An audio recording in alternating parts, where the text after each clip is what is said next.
They don't play games. Okay. They love to do everything and hit it. All right. Please sit down. Please sit down. Please sit down. Okay. Sachin and Gada, the money is transferred to your bank account already.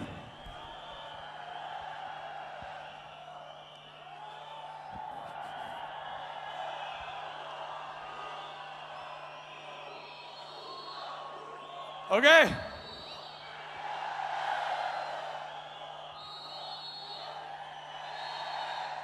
Yeah, sit down, relax, relax, relax. Relax. Sit down, sit down, sit down, sit down, sit down, sit down, sit down. Okay. So, wow, that's a kind of introduction you get if you pay $100 beforehand.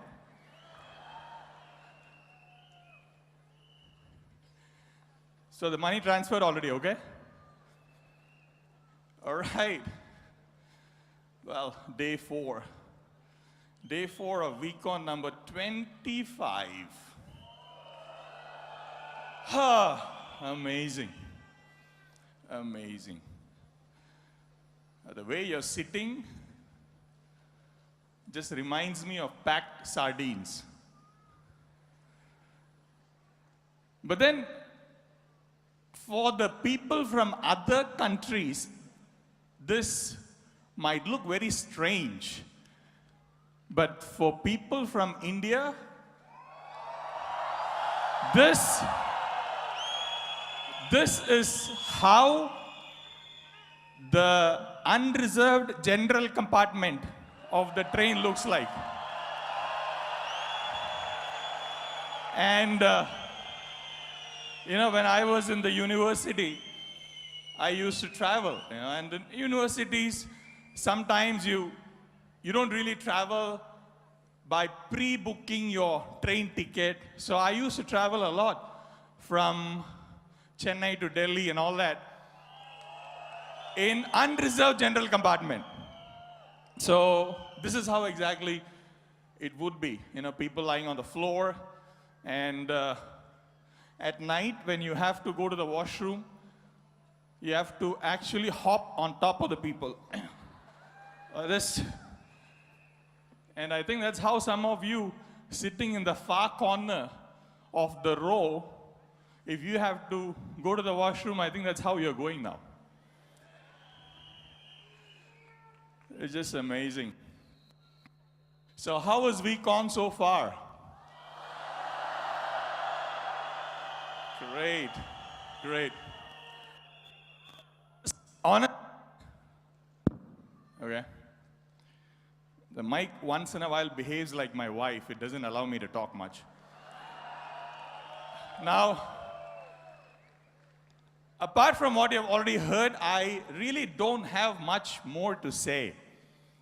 So I told Chief, there's nothing more to say. I mean, they have listened to everything.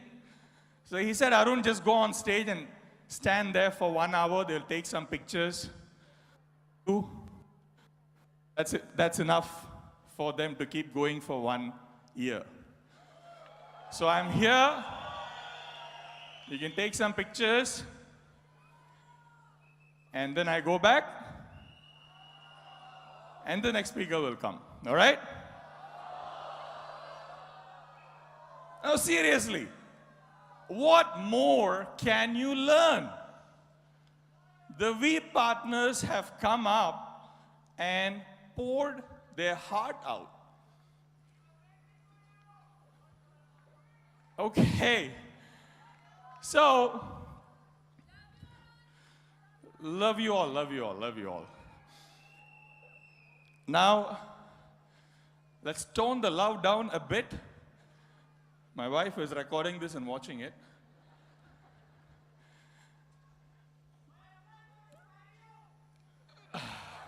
Okay. All right. I am a shy person. You don't want me to blush on stage. All right? So, anyway, now I forgot what I wanted to say. See, this is why.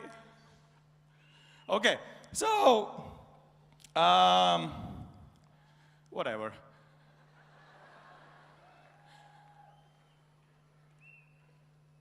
I was saying that there's hardly anything more for us to learn, and also what the people who have come up on stage and shared with you so far, really how much of that was new knowledge? Honestly speaking, how much of what you heard over the last 3 days was like you have never heard before? Hardly anything. Most of what you heard so far, you've already heard, right? Most of you, when the speaker was saying something, you were nodding your head, saying, yeah, that's right. Which means you have already heard it, and you are recalling it, acknowledging it. So, there's hardly anything new for me to add or for any speaker to add. So why do people come for WeCon? Why do people come for WeCon? If the knowledge that you gain here, you can actually get from reading a book. Why do people come for WeCon? Now, I am sure some of you, especially those ones who have come to WeCon for the first time, some of you sitting there and wondering, why do these people make us stay here till 2 in the morning? And then again, I just get 3 or 4 hours sleep. I have to come back again. No sleep, so tiring, right? Why can't they do this professionally? You know, print out an agenda, give it to us, do proper breaks, do it in a proper place. So, in my initial days, I also had this doubt. So I asked Datoshri, why do you do this? Why do you keep people up so late? I mean, so tiring. And it's you know, body pain, your back hurts, your butt hurts. You can't even go to the washroom properly. You can hardly eat. So how do I learn anything? And then Datoshri said, see, Arun, what you need to learn, you already know. It's in your subconscious mind. But your conscious mind is full of ego and garbage. And that is preventing your subconscious in coming forward. Now, when you are comfortable and rested, your conscious mind is so powerful that I can spend whole day arguing with it. I can say something and your conscious mind would say, yeah, but that doesn't work. You know, yeah, these people can say anything. Yeah, they are saying that because they want us to do this. See, your conscious mind is so full of ego and bullshit that it doesn't really help me communicate with your subconscious mind.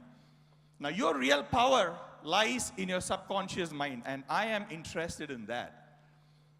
And once you are tired, once you are uncomfortable, your conscious mind is very busy with handling all these inconveniences. That's what your conscious mind is thinking about. You know, when is the next food? When is the bathroom break? Should I go now? Should I queue up now? Because by the time the break starts, there will be already a big line. And your subconscious mind is left unguarded. And I can reach into it. So I felt that was pretty powerful. And I am sure that worked. I am sure that worked because I changed. And I benefited from his trainings, like I was telling you on the first day. So for those of you who feel tired and uncomfortable and all that, that's fine. Don't worry about it. That's all on purpose. Okay? All right, so, before I start, I want to get to know you a bit. Is that fine? All right, so, what's your name? Say your name. Okay, great. Glad to meet you, and my name is Arun. And how long you been with QNet? Okay, all right. Well, it's been a little over 15 years for me, a little under 16. So in a few months, I'll be 16 years in the business. Now, some of you might say, so what do you mean? Did you start when you were in kindergarten? So, how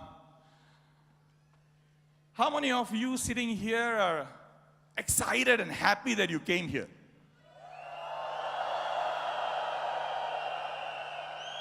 Okay. And how many of you are upset, angry, frustrated that you came here? Oh. No one. Just, I see a few hands here and there. That's fine. Thank you for being honest. How many of you are married?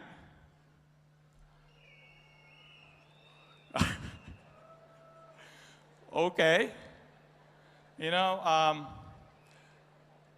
Couple are sitting together, wife is putting her hand up, the husband is not, then the wife is nudging the husband.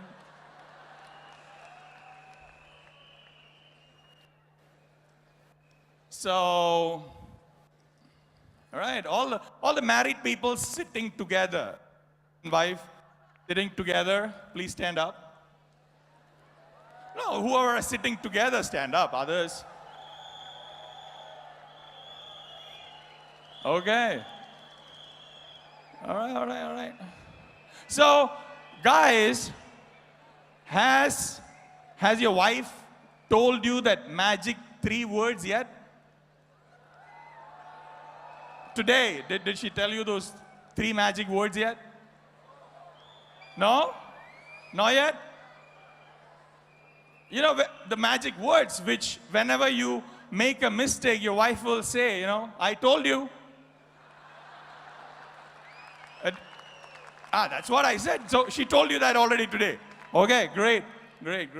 So just to make this whole process a bit easier for me for the next 1 hour, please, wives, please tell your husband one more time, I told you so that at least for the next 1 hour you don't have to tell and he can focus on my training.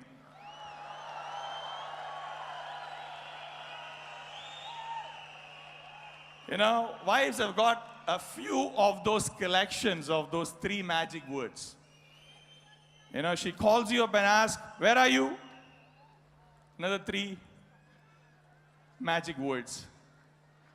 So, anyway, today, again, this is week on. We are in the beginning of a new life. So, I will let you say those precious 3 magic words to each other before we start. So go ahead and tell each other, I love you.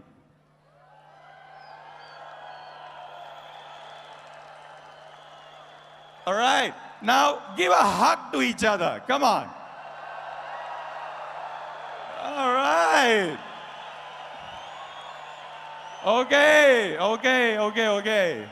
Now. All right, now. Wives, sit down, and the husbands give a hug to each other, comforting each other. You need the comfort. Only married men will understand, so.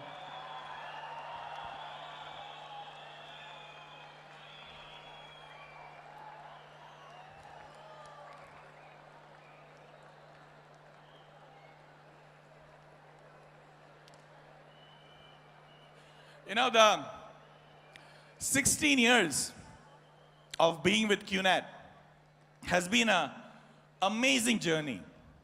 All right? Can I sit down here? Okay? Okay, just for a little while, all right? And you can see me on the screen, so. So over these time that you have been in the business, whether it's been a few months or maybe a couple of years for some of you, maybe more, you would have had quite a few of embarrassing moments, right? Yes or no? You know, where you really felt so terrible. And most of the time, those embarrassing moments are when you talk to prospects.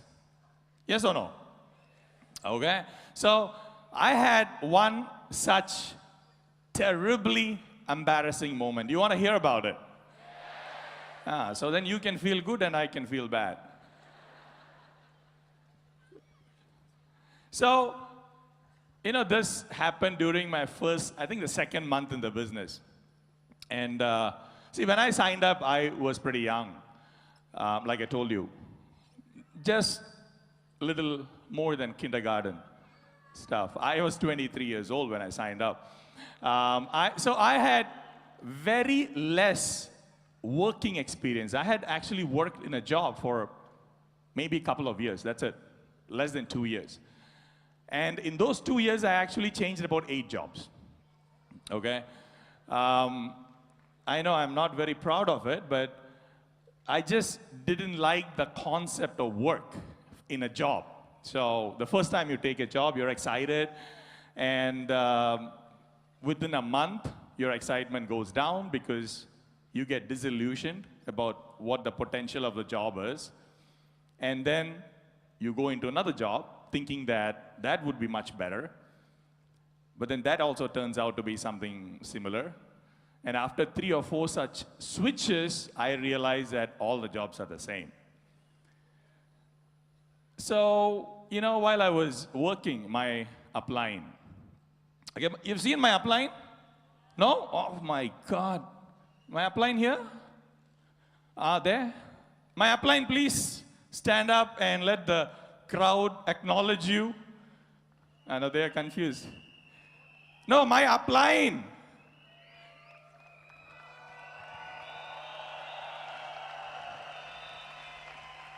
No, the person in the white t-shirt can sit down. My upline, I'm talking about my upline.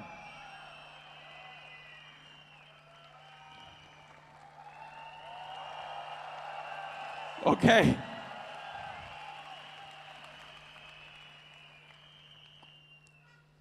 You know, Mahendra Kumar, when he signed up, like a very loving, fearful husband, used his wife's name to sign up. So I always pull his leg, saying that, you know, you're not my upline. Your wife is my upline, so please don't talk to me directly. It's cross-lining. But, you know, Kumar and I worked together in a company in Bahrain. So after my studies, I graduated in hospitality management. Any IHM guys here? Institute of Hotel Management? IHM? Man. Okay. I feel you. Sit down. I feel for you. So I graduated from IHM Chennai.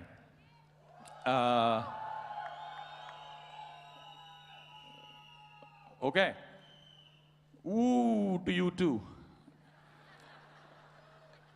So, you know, after graduating, I realized that field is not for me. Because, see, people work in hotels when everybody else is free. You know, like weekends, Christmas, holidays, New Year. That's a busy time for hotels. And I realized that if I do that, then I wouldn't be having any personal life.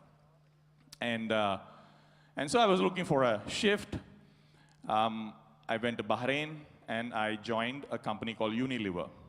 And I was working there, and that's Kumar was my colleague there. And he signed me up, okay? And I was nothing like what you see now at the time.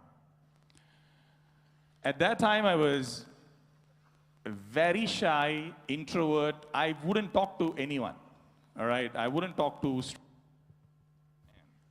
The mic has got very good training from my wife anyway. So, what I did the first month was, because I didn't know how to do a presentation, I was so afraid even to do a presentation. So I would take the prospects, my friends, to Kumar's house, and Kumar would do the presentation. So that's how it worked out. And so I took Manoj, Balaji, Cherian, my friends who are now VPs and AVPs. And Kumar would do the presentation, and they would sign up. And if they had any objections, they would ask Kumar, he will handle it. And so within a month, about 3 to 4 weeks' time, I had about 30, 40 people in my downline. I was super excited. I said, this is great business. All that I had to do was take my prospects or my downline's prospects in the evening in my car to Kumar's house, and Kumar would do the presentation. They sign up, I get the money. What a great business. After a month, then I started telling my downlines, guys, you know the way to Kumar's house, why do you call me? And then soon Kumar said, Arun, no, this doesn't work this way. You have to present to your prospects and your downline's prospects. So I said, okay, yeah, I will eventually do it. Don't worry. For now, please take care of it.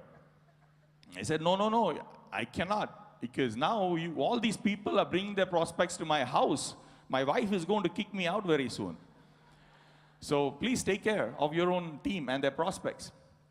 And so now I started worrying. I don't know how to do a presentation. What am I going to do? So I started learning how to do a presentation. And during that time, one of my downlines called me and he said, Arun, there is a doctor who wants to sign up. I have presented to the doctor already. He has come for presentation. He's convinced he wants to sign up. But, I don't want him to sign up with just one product. I want him to buy multiple products. So, please go and convince him the benefit of buying more products. And at that time, I was the only one who had bought multiple products to start the business. So I felt, what better opportunity to do your first presentation than to a prospect who is already convinced, right? What is the worst that going to happen? I mean, he might not want to buy multiple products. Maybe at least he's going to buy one product, right? So I got excited. I said, okay, no problem, I'll handle it. So I, went home, took the printouts from the internet about the products, the company, created a great folder, called up the doctor, fixed up the appointment for the next day. And the next day I went to his hospital. I told the reception, I'm here to meet Dr. Ibrahim. And they called the doctor. The doctor came out in a minute.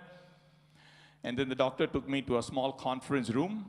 And he said, okay, wait here, I'll come in 2 minutes. So I sat there, I neatly arranged all the papers and all that. And in 2 minutes' time, the door opens, the doctor walks in, behind him another 6 people. And they all sit down. And they say, okay, start your presentation. I was like, I wasn't exactly planning on presenting to 6 people. And now I started getting nervous. And then, anyway, I started my presentation. And 30 seconds into the presentation, one of the doctors started asking questions. How do you know this is real? Have you seen this company? I said, yeah, no, but they have their address in Hong Kong. They have, a phone number anybody can call and verify. So they asked, did you visit their office? I said, no, I've not been there yet. So how do you know? Valid question. And then I said, okay, let me continue. And then soon they started asking so many questions, and I didn't know how to answer them. And soon, within a couple of minutes, I was opening my mouth and talking, but no sound was coming out. It was, and then I told the doctors, see, this file has all the information you need. Please go through it at your own convenience. And I ran away from there with my life. And, I went straight to my house. I was so depressed. I was so sad. I thought maybe I just couldn't do this business. This is not for me. So whatever money I have earned so far, that's good. And that's it. That might be the end of business for me. But my upline, being the nice person that he is, did you like when he came on stage and spoke? That simplicity, that's unbelievable. That humbleness, in spite of being a V partner, for him to come up and share his heart out without, guarding himself. And that's exactly how he was at that time. And that gave me a lot of confidence. And he would just be himself, all raw. And then slowly, I learned how to do the presentation, and he came with me, and we started doing it, and I became good at it, and I slowly started doing presentation, and I started loving it so much that after a while, after a few weeks, I would not allow anybody in my team to do a presentation to their prospects by themselves. I will come and do it, because I loved it so much. It was such fun to do the presentations, and I would literally drive around and do presentations. And, so that's one of my embarrassing stories, all right? And I'm sure many of you have something maybe similar, maybe better, worse, whatever. Now, are you impressed with the V partners who came up? Unbelievable people, right? But you know that, like Chief was saying, about 10 years ago, if you had met them, you wouldn't be signing them up. Even if they gave you money to sign them up, you wouldn't sign them up. And it was actually only Donna who showed her photograph, like from many years ago. The other people cannot even show their photographs because the photographers refuse to take the picture. I think the photographer who took Sati's picture 15 years ago got fired. And, many of us were so arrogant people, when we started. By the way, have you noticed that the more broke you are, the more arrogant you are? So we were all very broke people. And the only thing that can top our monetary condition at that time was our arrogance. Adley, you should have, David for that matter. In the initial days, the upline who signed up David quit the business. And I think that all the uplines above him quit the business. Adley was based in Middle East. And at that time, Japa was in the Middle East. He was based there for a couple of years. And Adley used to interact with Japa. Now, how do you think Japa lost all his hair? So, these V partners who come up on stage, don't get impressed. If at all, get inspired. Because what we have done over these years, anyone can do it. You guys can do it. You have seen some of your uplines who have come up on stage, received those great awards. The only difference between you and me or the other people is just that we are a few years ahead of you in the journey. That's all. There's nothing else. All right? So,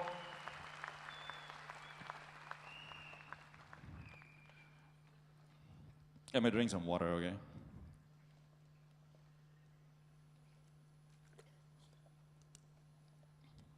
Hey, did you guys get this band? All right. Wow. You got one full band, like not half. You bought the whole one band. That was sarcasm. Get a few bands, no, 20 ringgit, you're getting one band and then you're flashing as though you're very proud. You know what this is for, right? Any idea what this is for? Hold my hand. Exactly. So, hold a kid's hand, get a few of these. If you liked what some V partners came up on stage and spoke, and if you want to listen to this again and again, do you know what to do? Yeah, not take your phone and record. That's not the point. VTube Plus, all right? All these are in it. And, many times, the same message need to be reiterated, repeated again and again for it to really get in. And that helps. And another thing why I like going into VTube Plus and listening to these trainings that Dato Shri talks or Japa talks or whatever, when I listen to it, I get transported back to being in that VCon.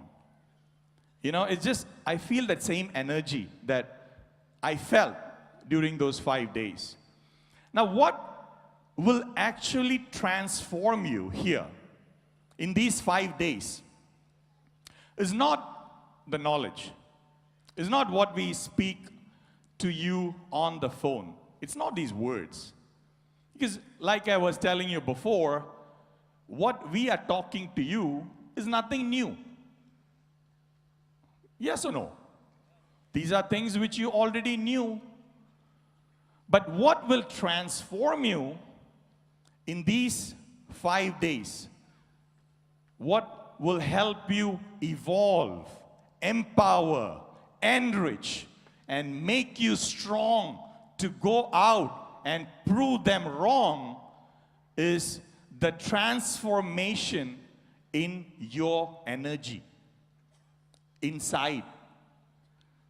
When you have the energy of a warrior, the way you apply the knowledge changes. See, if, like Dato Shri was saying, I think it was a couple of days ago, that if knowledge alone was the deciding factor, then the PhDs should have been multimillionaires, right? PhDs in economics, finance, and all that business. They're not. And actually, the people who are multimillionaires are people who hardly went to school. So, what is that thing that is going to transform you? Now, you came here with an expectation. Your uplines told you that you go to VCon and you will change. The change should happen within. The information, the knowledge that you already know, the understanding of that knowledge should change. So when different speakers come up and talk maybe about the same topic in different ways, it will help you understand that in various ways. And that would help you change your energy, your understanding of it. And when you start understanding something in a very personal, deep level, you will start implementing it. Without implementing, there is no benefit. You will just become like a library. All the notes that you have collected, it will stay at home and you can expand your library connection. That's what is going to happen. So, do you have your dream yet? You got your dream? The why is the most important aspect. The why. So, you say you have a dream. Now let me ask you another question. Why that dream? Why that particular dream? Whatever your dream is, I don't know what your dream is. Whatever it is. Why that dream and why not something else? Why that dream? So you should have an answer for yourself. Not because somebody else told that is the dream you should have. That dream should move you on a personal level. You should want that dream. It's very, very important. That's a cornerstone of success. That your reason, your dream, should be something that is very, very important to you. Because this journey that you are going to make towards your dream, it is a very tough journey. You will have to pay a big price to achieve your dream. And if it is not something important for you, you will not pay the price. You will shy away from paying that. You might be interested in the dream. Initially, you might start doing something. You start paying some small price, pocket change. But then, soon, the time comes, progresses, where the price becomes higher and higher and higher. And now, you're like, oh, I'm not prepared to pay this much. It's like you go into shopping and you see something you like. In your mind, you're prepared to pay whatever amount of money, but then you go to the shopkeeper, he checks the price, and it's 10 times more than what you're willing to pay. What would you do? Do you buy it? No, you say, oh, okay, that's fine. Keep it. And that's what a lot of us would do. See, paying the price is a very, very important concept. We need to really understand that. There is no escape from paying the price for your dreams. There's no escape.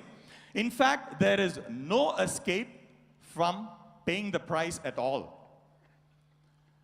You will pay the price anyway.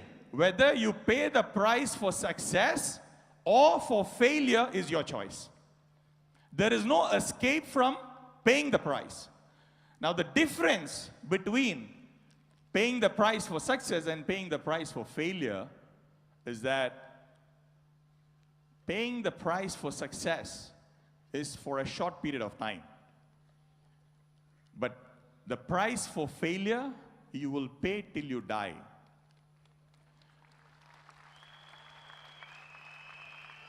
The price for success you will pay for a short period of time, whether it is a couple of years, 2 years, 3 years, 5 years, whatever.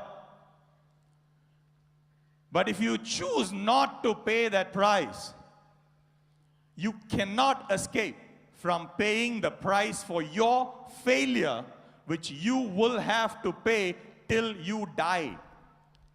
The choice is in your hands. Which price are you willing to pay?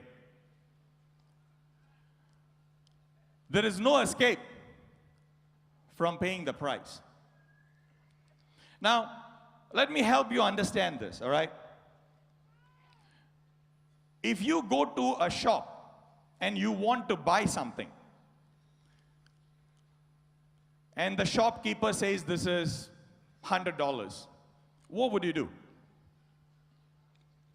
Would you pay $100 and buy it? Or do you ask the shopkeeper, I don't have $100, but can I do a bhangra? And I'll do a bhangra for 10 minutes. Please take that as an exchange and give me that stuff. You don't get it, right? You will not get that stuff. You have to pay the $100. That's it. The same way, your dreams have a price. And you cannot negotiate with it. The price for your dreams is rejection, heartache, struggle, humiliation, hard work. And you cannot negotiate or bargain with it. You can try, but you will not get it. Now, in the case of our dreams, there is no shopkeeper, all right? So you cannot have this back and forth conversation. If you're buying an item from a shop, then you go to the shopkeeper and you can have this back and forth conversation. But in the case of our dreams, there is no particular shop which is selling it. So how do you know how much your dream costs? You wouldn't know. You have absolutely no idea. So what can you do then? You just have to keep paying the price till you get your dream. That is the only option. See, it's like if you go to a vending machine, all right, and you want to get something from the vending machine. Now, most vending machines have the price of the item that you want to get listed. But let's assume the price is not listed and you are thirsty, there is water in the machine and you want to get the water. All right, you have money in your wallet, but you just don't know how much it is. So you put first $1. It doesn't come out, put $2. The machine works, it's not a broken machine, all right? You just saw somebody take the water before or whatever. And you keep putting it. And after $3 or $4, let's say the water drops and you drink. It's the same thing with your dreams. You just have to keep paying the price till your dreams come true. You just have to keep paying. See, now, I hope that your dreams are very precious. I hope. Because if they're not, after paying a few dollars, if you're not really thirsty, for example, okay?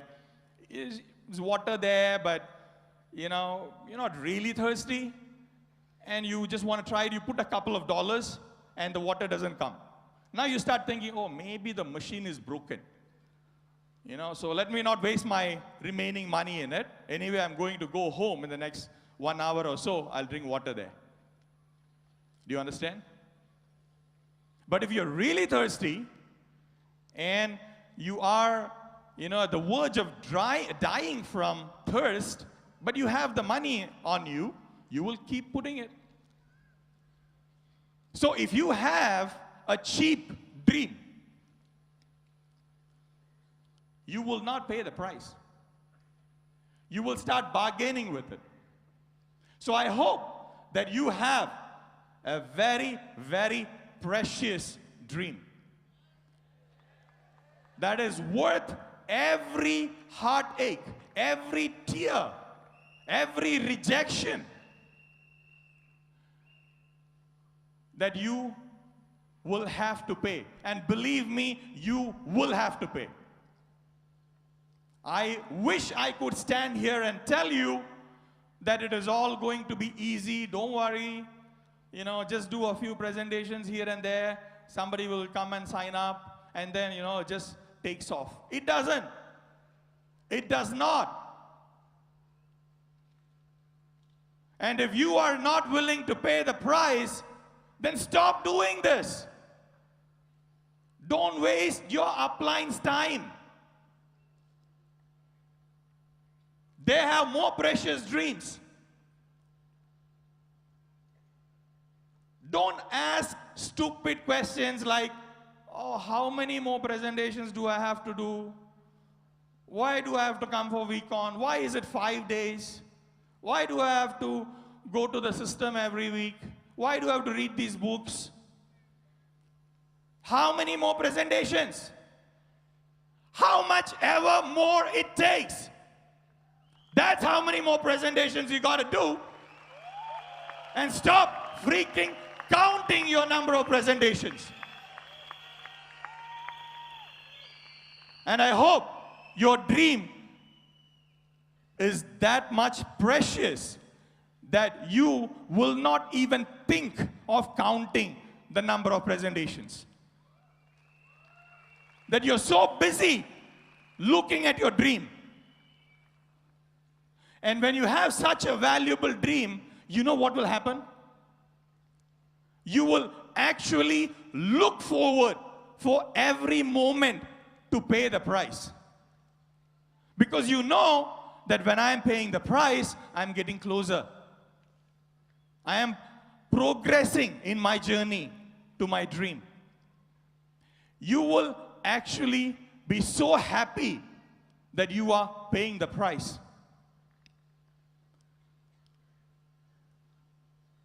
Now, when you adopt this kind of a mentality, when you adopt this kind of a spirit, our chief keeps mentioning, the warrior mentality, right? It's very essential to have the warrior mentality. But then let me also tell you one thing. There are two kinds of people in the world which have this warrior mentality, all right? And it's very important to understand this. One are called as leaders. The other group, which if you look at actually has almost all the same work ethic, warrior mentality of the leader, but they produce different kind of results. And those people are called dictators. So you have leaders, you got dictators. The history is full of such examples. Both group of people are willing to pay the price. They have a dream. They work hard. Most of them come from nothing. What is the difference? What is the difference? What do you think? Now, we definitely don't want you to go back and become a dictator. You know examples of dictators, right? And what they have done to countries and humanity. People like Hitler, people like Idi Amin. And then you have people like Mahatma Gandhi, Nelson Mandela, Aung San Suu Kyi, who are leaders.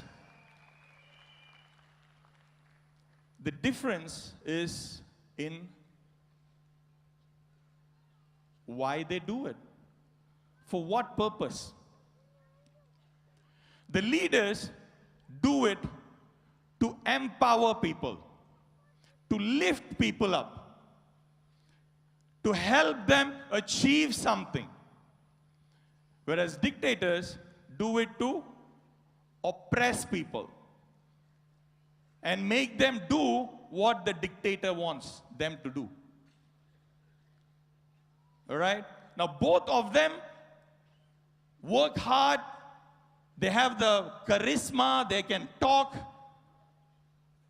and all that stuff. What do you want to become? When you take this message from Weekon and you become a warrior and you go back, which kind of a person are you going to become? A warrior leader. And that is defined by your actions. When the going gets tough, a warrior leader does not resort to unethical things. Does not. If you look at the history, no leader has bent his or her principles when they face challenges. But every dictator would justify his or her actions of why they need to kill people. And they have a beautiful way of justifying it. And once you start justifying, there is no end to it.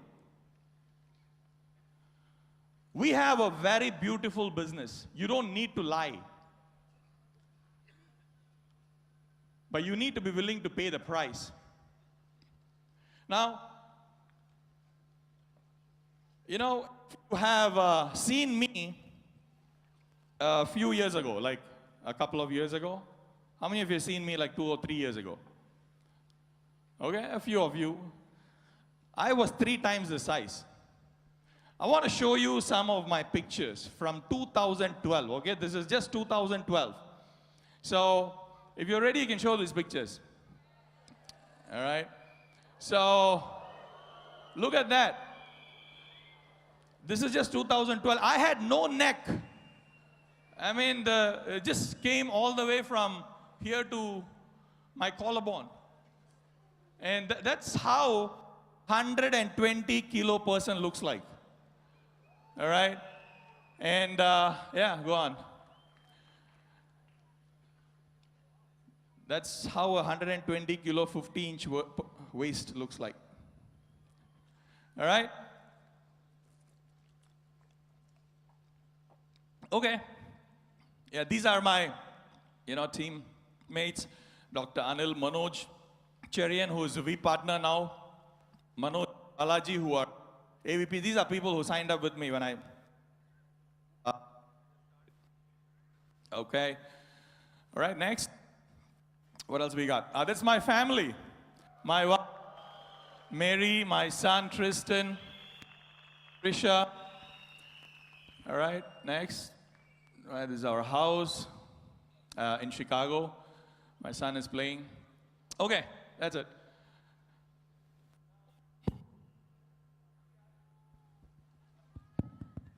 All right. Is that just a spot? I need a... Okay, thanks. All right. So, about a few years ago, sometime during the end of 2012, I was talking to my son, who was, about 8 years old, 7 years old at that time. And he was eating all kinds of sugar, fast food, and all that. And so I told him, see, you shouldn't be eating all this. You are going to get fat. It's unhealthy for you. And he turned right around and he said, Dad, you are super fat. And for some reason, that really hit me, all right? Because that is not the kind of influence I want to be on my kids. And I never thought that my actions would be will have such kind of an influence. And like Chief was saying earlier, kids don't listen to what you say. They actually listen to what you do and they duplicate. And that was my wake-up call. That, I can be many things, but definitely not a bad influence on my kids. No way. All right? And in about a year and a half, I lost about 40 kilos. All right? And ever since, for the last 1.5 years, I've been, the way I am, how I look. And I definitely had to pay a lot of price, all right? It was not easy. But then, at no instant, I felt as though I was making a huge sacrifice. Whenever I was going to the gym or, reducing my food or not eating sugar and the sweet stuff and all that, I did not really feel as though I'm making a big sacrifice.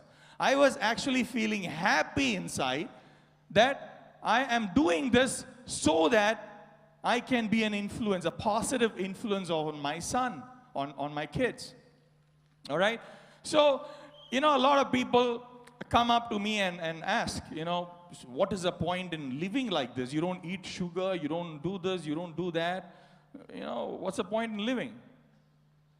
And it's the same stupid question that you would ask a vegetarian, that what is the point in living? Why, if you don't eat meat, what is the point? You understand it's a stupid question because the person who has given up something understands why they have given up something. Nobody has forced them to do it. And for them, the reason they have given up something is 1,000,000 times more important than why they have to do it. It is not a sacrifice, it's a pleasure.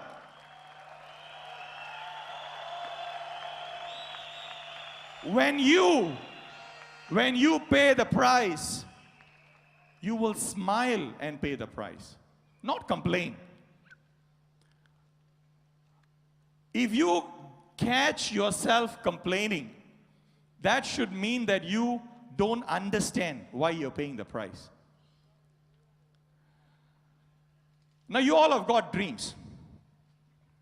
And I want to help you understand why that dream is important. And if that dream is not important for you, I want to help you change that into something that is really important for you.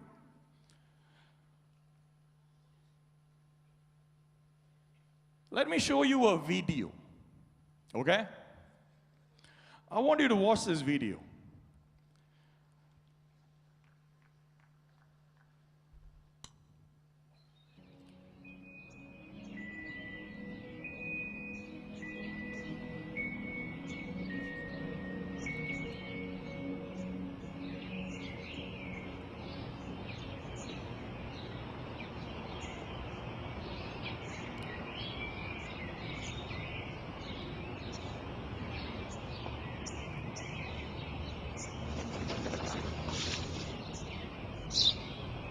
Τι είναι αυτό? Ένα σπουργίτι.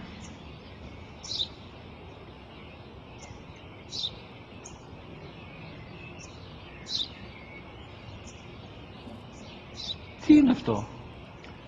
Μόλις τώρα στο πατέρα, σπουργίτι είναι.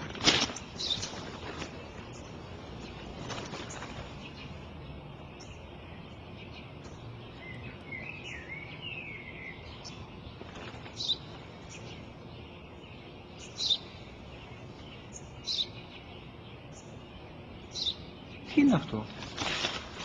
Ένα σπουργίτι είναι, πατέρα. Ένα σπουργίτι. Σπου-γι-τι!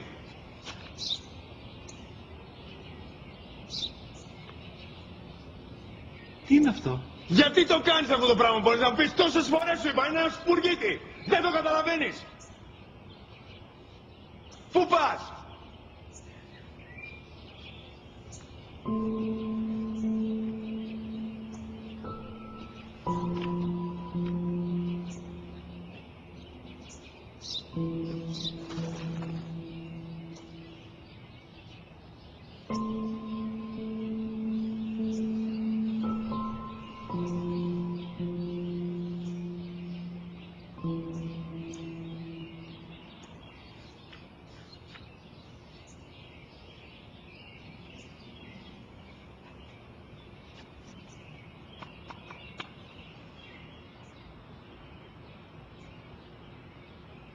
Δυνατά. Σήμερα ο μικρός μου γιος που πριν λίγες μέρες έκλεισε τα 3 καθόταν μαζί μου έξω στο πάρκο όταν ένα σπουργίτι ήρθε και κάθισε απέναντί μας. Ο γιος μου με ρώτησε 21 φορές τι ήταν αυτό και το απάντησε και τις 21 φορές ότι ήταν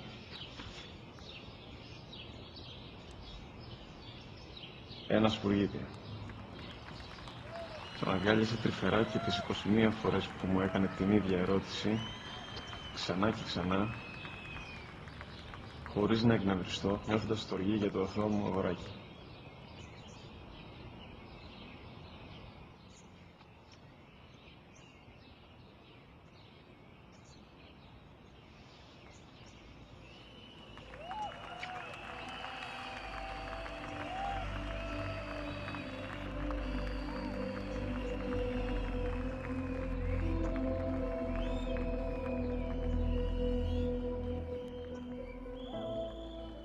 What you do becomes extremely more powerful when you are very clear on who you do it for. Your dream becomes very, very valuable when you know who you are doing it for. See, we people, we are created by the Almighty to help and assist our fellow human beings. That's in our DNA. Whatever the media or the society try to tell you about accumulating a lot of wealth for yourself, You can try doing it, but you will get disillusioned very fast. You can have all the money in the world, but you will not be happy. So whatever dream it is, if it is to max out, you should know why you're doing it and for whom it is. We have been who we are today is a result of the sacrifice of a lot of people around us. We might not realize it. And those people, when they sacrificed for us, we were in no capacity to pay them back. See, today, when I hear some of your dreams, even though you say that I'm doing this for my father, my brother, my mother, and all that, for many people, that's like you are giving something for your parents. Let me tell you one thing. Even if you keep giving from this moment till you die, you can never repay that.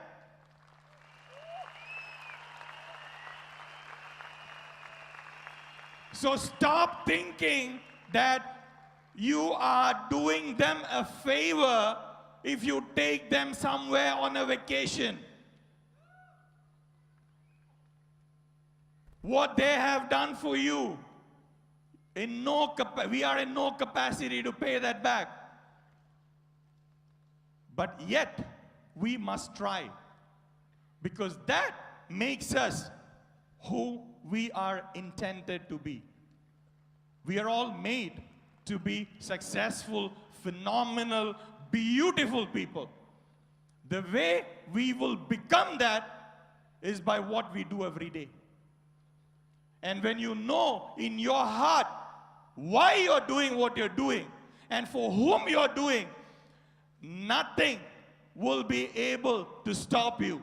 And for those of you who still haven't understood this, let me show you another video.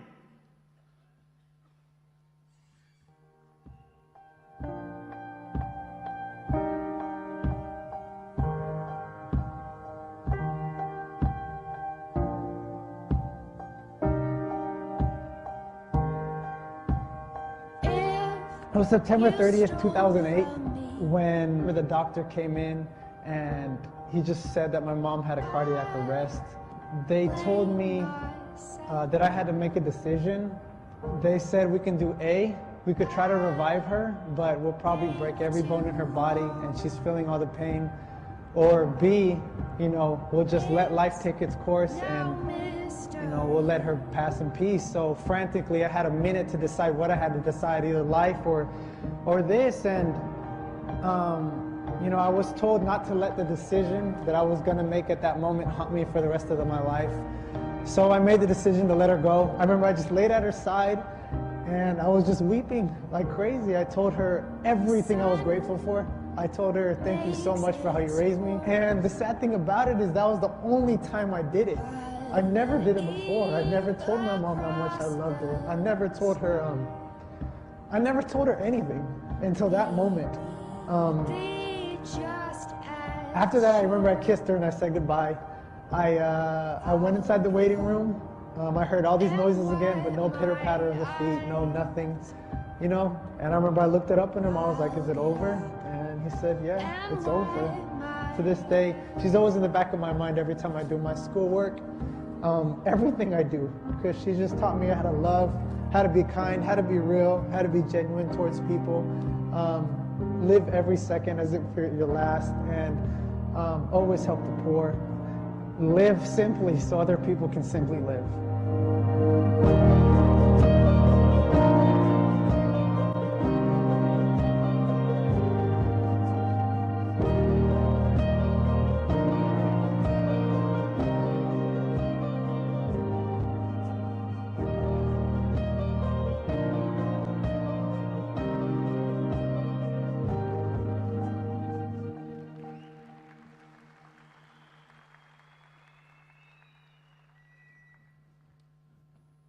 Love and gratitude is what differentiates leaders from dictators.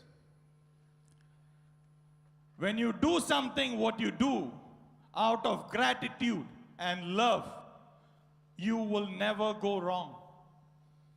You will never hesitate to pay the price. It's very, very powerful.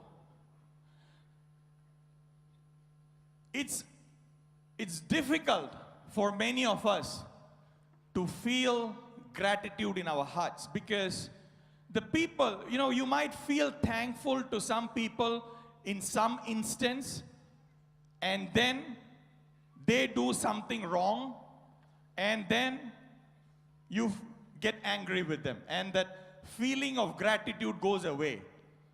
You have your uplines, and you're very thankful to them, but then, your upline does something, and then now you suddenly forget all the gratitude feelings and you get angry. You love your parents, at sometimes you think about them, you feel this love and gratitude. But then, when they shout at you or they do some mistake, you lose that feeling of gratitude and you get into a complaining mode, or you feel angry with them. And this goes on till one day we lose them. Once we lose someone, after that they cannot hurt you anymore. And when they don't hurt us anymore, you don't get upset with them anymore. And then you start thinking about all those good things they have done for you over the years. But then, by that time, it's too late. They've gone already. What is the point? Whether it's our parents or uplines or whoever it is, they are human beings. And when we interact with human beings, they might do things that we might not agree with. That might hurt us. They might not intend to hurt us, but that's how things will happen. But does that take away any of the sacrifices they have done for us over these years? It does not. Your dream becomes so much powerful when you know who you are doing it for and who you are doing it with.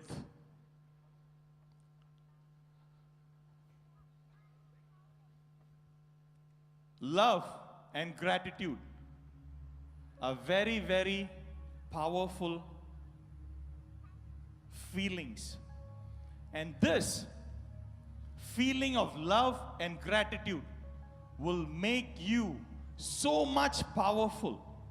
So much powerful.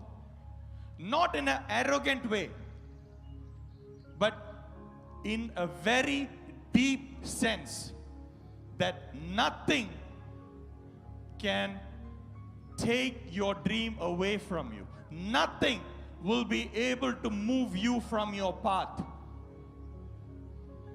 Any negative newspaper or TV channel or people or overzealous authorities or anything, when those challenges happen, you will be able to stand your ground and continue your activities. Because now, not only your dreams are important, but you are very clear on why you're doing it. See, for you to do your business, when there is something negative going on in the market, that definitely is a challenge. I don't disagree to it.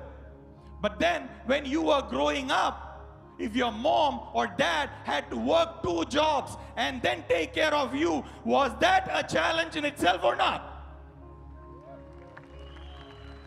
Did they do it? It is still a challenge. Just because the challenge did not come in the form of a newspaper article or a TV channel doesn't mean that it is any less of a challenge.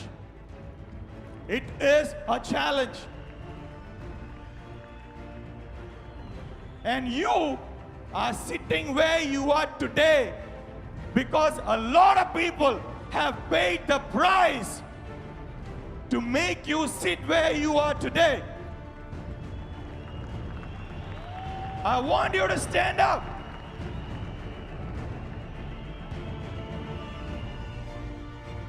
And I want you to realize that this journey is not for everyone. This is not for people who keep complaining. And if you don't have a strong reason and you don't know why you're doing it and who you are doing it for, you will keep complaining.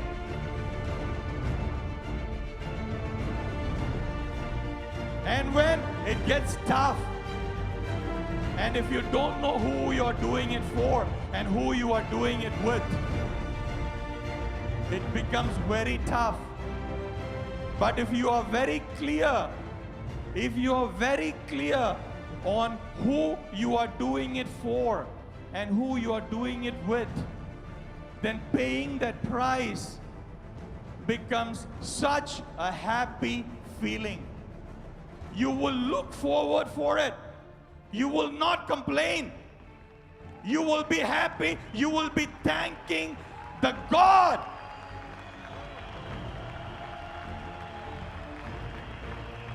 because you are able to pay the price and achieve your dream, which is your respect to the people who have in the past sacrificed for you. Your success is the biggest tribute for the people who have sacrificed for you. Now you might think, sit down. See, you might think that, this love and gratitude are, they're like airy-fairy feelings. It doesn't make us strong. It's, it kind of makes us mushy and soft inside. I want to be a warrior. I want to be powerful. I want to have courage. You know what we all heard about fear, right? What is the opposite of fear?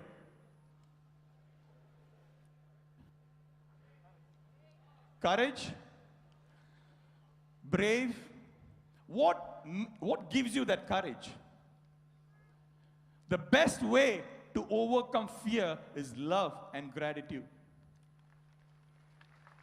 Have you heard about weak mothers doing incredible things to save their children from some danger? Internet is full of such videos. Where did they get that courage from? It comes from love. I want to show you a video, right? Have you heard about Mike Tyson? One of the most fearsome boxers. He owned all the boxing titles. There are 3 championships, all right? And he owned the titles in each 3 of them at the age of 20. The first 19 fights that he won were all knockouts. The first 12 of them were knockouts in the first round. And his 38th fight was with a guy called Buster Douglas. Now, Buster Douglas is an underdog. He is not very famous. And Mike Tyson really did not want to fight him. And Mike Tyson was actually looking forward to fighting with Evander Holyfield. And Evander Holyfield was a very famous boxer. And during the time, his promoter brought this Buster Douglas. He said, it's a good practice for you. And they fixed up this match with Buster Douglas. And nobody gave any chance for Buster Douglas at all. You know, this fight happened in Japan. And the betting clubs wouldn't even hold the odds. Because, you know, they just didn't want it. Nobody gave any chance at all to Buster Douglas. Let me show you first, during this time, how powerful Mike Tyson was. Let me show you some of his knockout videos. He was a mean fighting machine. People literally shivered. If you can show that video. All right, see, like, if people had to watch Mike Tyson fight, they had to be there right from the beginning of the fight, because the fight would be over in about 2 to 3 rounds. That's it. He would knock them down, the opponent down, and anytime Mike Tyson knocks anybody down, they just wouldn't be able to get up. There's been no history of Mike Tyson knocking somebody down and them getting up. And then there came Buster Douglas. Now, Buster Douglas, before the fight, all right, 3 weeks before the fight, his mother died. And Buster Douglas loved his mother very much. And his mother actually went around among their friends and relatives and all that, and started bragging about her son. That's what mothers do, right? Brag about their kids. So, you know, she started saying that, you know, my son is going to defeat Mike Tyson. You know, look out for him. He is going to be the heavyweight champion of the world. And then Buster Douglas would go and say, Mom, don't say that. Come on, you're humiliating. You know, you're embarrassing yourself. Don't do it. And she would go out and do it. And then 3 weeks before the fight, his mother died. And then this happened. Let me show you this fight between Buster Douglas and Mike Tyson. And let me show you the power of love.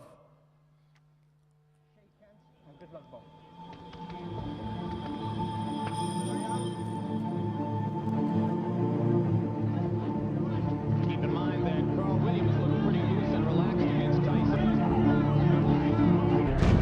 Left jab lands again for Tyson. He has not yet gone to the body.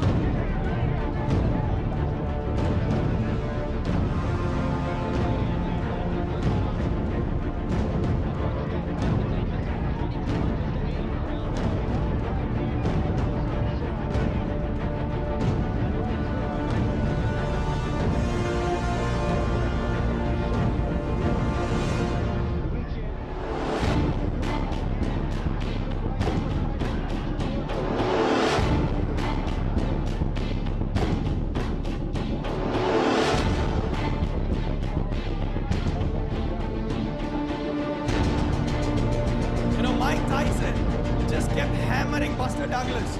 Just hammering. And people were expecting Buster Douglas to be down within the first or the second round. And Buster Douglas kept coming back. He just kept coming back, and Mike Tyson was hitting him. Mike Tyson just kept hitting him. But you know, Buster Douglas was very clear why he was doing it. Because he wanted to make his mom proud. He didn't care about anything else. He just didn't care about the pain, about the hammering that he was getting from Mike Tyson. And he lost it. And people expected him to drop in the first or the second round. But he kept going. And after the third round, the fourth round, the fifth round, you know, this has never happened before. Nobody had fought Mike Tyson for this long in the ring. and it went on. And if you know, a boxing match lasts for 10 rounds.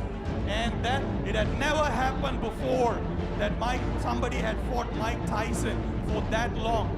And Buster Douglas, he was getting hit and he was taking shots from Mike Tyson, and he was still standing up.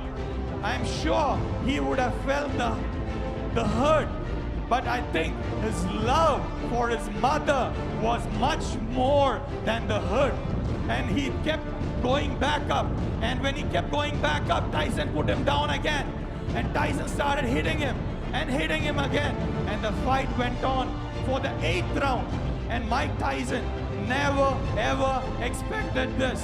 And then that happened when Buster Douglas was knocked down with an uppercut from Mike Tyson. And then the people thought, that's it, that's it.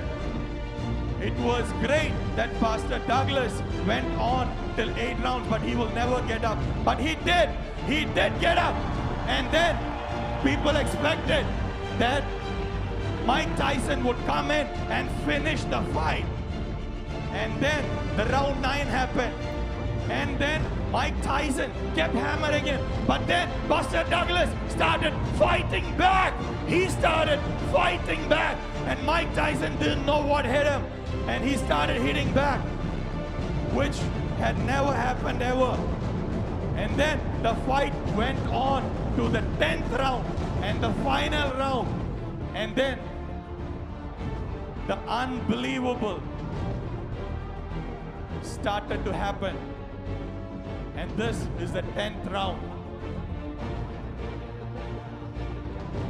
And ladies and gentlemen, Buster Douglas knocked out Mike Tyson for first time ever in history. There's a brand new heavyweight champion, Buster Douglas.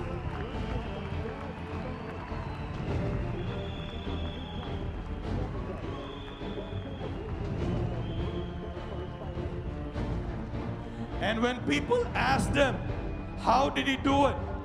He said, whenever I got knocked down by Mike Tyson, I had 2 options. Either I could stay down. I could stay down and let my mother be humiliated. Or I could stand up and fight again and make my mother proud. When you go back,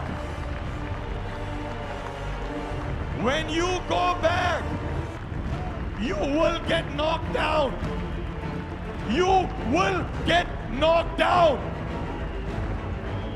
Who you are doing this for and who you are doing this with will decide whether you will get back up or not.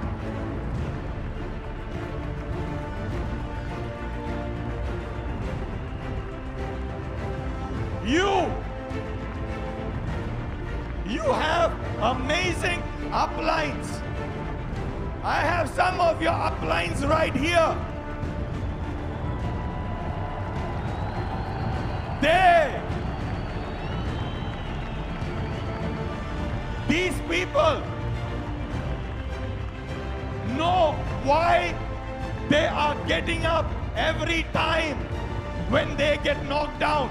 They are very clear on why they are getting up every time they get knocked down. And they care for you. When you are swimming and when you are drowning, these people put their hand out to you to help you come up. But don't take their hand and drown them also in the water.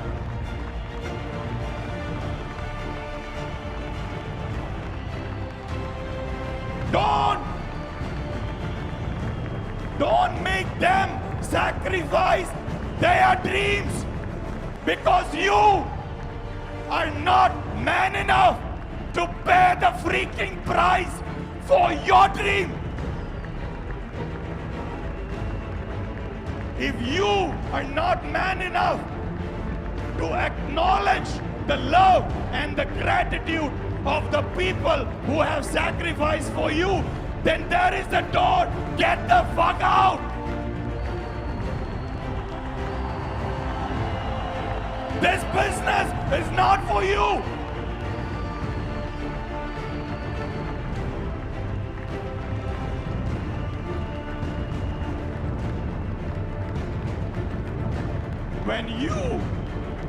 When you become clear on why you're doing this, on your dreams, and who you are doing it for, and when you do this business with amazing people like this,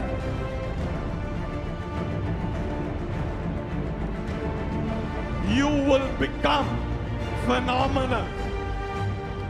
You will become phenomenal. You will change into that warrior, into that leader, which will inspire hundreds of people, thousands of people, who will directly and indirectly change lives. You will become that person. These people will hold their hand out to you. When you are drowning, they care for you. They put your hand out because they care for your dreams and they understand the sacrifices your loved ones have done for you, even long before you realized it. And even when you act like a moron, they still will come for you. Not because they need the money. They will get the money even if it's not you and if it is somebody else. But they will come to you because they know that behind you there are a lot more people who have paid the price for you. And when you go back, and when they let their hand out for you, grab it and rise yourself. Do not pull them down with you. What they have done is amazing. There are a lot more people. There are many of you in the crowd. There are many others in service. I could not bring all of them up here. But I just want to let them know that I respect what you are doing in your markets. And it's amazing. Thank you very much, guys.